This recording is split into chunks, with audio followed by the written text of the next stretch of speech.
Percy wasn't feeling well. His joints ached and he couldn't breathe properly. Sir Topham Hatt came with an inspector who examined Percy and made notes in a small book. When they'd finished, Sir Topham Hatt looked serious. "You'll have to go to the works, Percy," he said. "They'll make you better, but it will be a long job."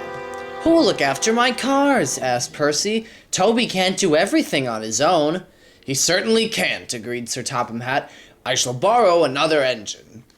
The only engine the other railway could spare was a diesel shunter. Duck was at the works when he heard an oily purring noise. He recognized the new arrival at once. "It's Diesel," he thought, and scuttled suddenly into the shed. "What's he come back for?" he said crossly. "Sir Topham Hatt sent him away in disgrace." Sir Topham Hatt was cross too, but he needed another engine, and Diesel was the only one available. When Diesel reached the junction, Thomas was waiting with Annie and Clarabelle. "Hello," said Thomas suspiciously. "You've come to help Toby, I suppose." "Well, no tricks, mind." Diesel looked pained. "Tricks? What, me?" he asked smoothly. "I am just delighted to be of assistance to you really useful engines again." "Good," replied Thomas shortly. "I'll believe that when I see it." Diesel pulled some cars carefully to Farquhar, where Toby met him. "Oh," he said, "it's you, is it?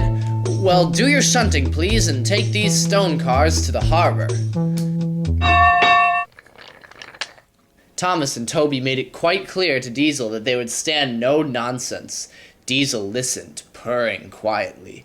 "Yes, Thomas," he said smoothly. "I understand, Thomas. Of course, Thomas." The cars knew that Diesel had once been sent away for troublemaking. "Let's have some fun," they sniggered. They teased Diesel and tried to annoy him by slipping their brakes on, accidentally on purpose. One morning they went too far. "Here's evil Diesel," they whispered as he came into the yard. "Oily creature." "Yes, Thomas," they mimicked. "Of course, Thomas. Anything you say, Thomas." Diesel could stand no more. "Arrgh!" he roared furiously. "I'll teach you." He gave the line of cars a sharp push, shooting them fast into the siding. The oldest car, who was also the rudest, was in front. Too late, he saw what would happen. "Oh!" he screeched. "Help!" With a loud crash, he hit the buffers. For a moment, the oldest and rudest car was squeezed between the buffers and the other cars. Then both he and the buffers collapsed, and the broken pieces were pushed into the road. "Arrgh!" growled Diesel furiously as he cleaned up the mess. "Come on, you! Any more nonsense and I'll squash you all flat, just like your friends."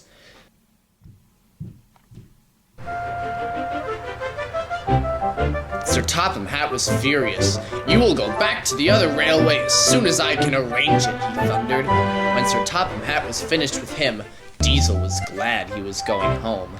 A day or two later, Daisy was running downhill when she felt something warm and wet splashing her wheels. At the next station, she felt hot and her joints were stiff. "You've lost your oil," said her driver. "Bertie will have to take your passengers." Then Thomas arrived with Annie and Clarabelle, full of people on their way home from market. Thomas started confidently up the hill, but began to slip on Daisy's oil and slithered to a stop. Then, "Help! Help!" he whistled. "I'm slipping back!" Near the bottom of the hill, there were special points to divert runaway cars off the line. Thomas could not stop his heavy train from pulling him down the hill towards these points. Clarabelle's back wheels were directed off the line. They sank firmly into the mud, and Thomas stopped. "That's torn it," said the guard. He helped the passengers back to the station. Diesel was waiting at the next station, pulling his last train before being sent home in disgrace. He sniggered slyly when he heard about Thomas. "Serves him right," he said. Then Diesel remembered that Thomas was blocking the signal and he couldn't get past. The trucks tittered as he pushed them crossly into a siding. "Bother," thought Diesel. "I shall have to help or I can't get home." He set off to the rescue. At the oily place he stopped before creeping carefully forward until he could be coupled to Thomas.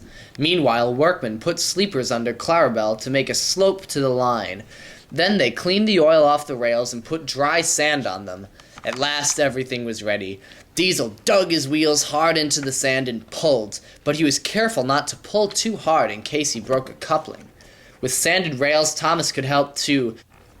The engines moved forward a little way, then stopped, then a bit more until inch by inch Clarabelle came safely onto the line. Clarabelle was unhurt, so they went back for the passengers.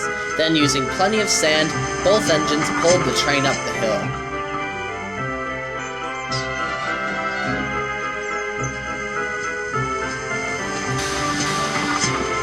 "Thank you, Diesel," said Clarabelle. "You were splendid." Diesel began to feel sorry he was going home.